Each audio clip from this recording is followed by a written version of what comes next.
Alam nyo, huwag kayong basta sasabihin nyo lang na na may dyan, may ghost project, may hindi natapos dyan, may substandard dyan, kasi baka papatayin kayo eh.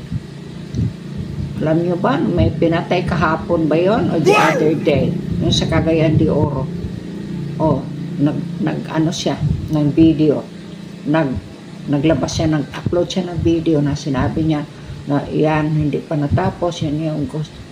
Sabihin, kung babarilin ka, patay ka, diba, magiging ghost ka rin.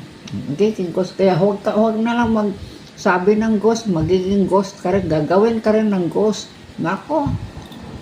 Kaya ngayon, keep the mouth shut na lang tayo. Ano? What?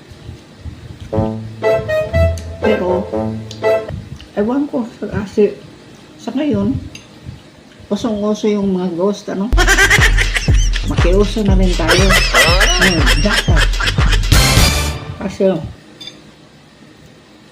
dapat putulan ng mga kamay itong mga kawatan ito. Makikiuso. Magiging old-fashioned. Alam ko na. Wala akong old-fashioned. Pakialam sa old-fashioned na yan.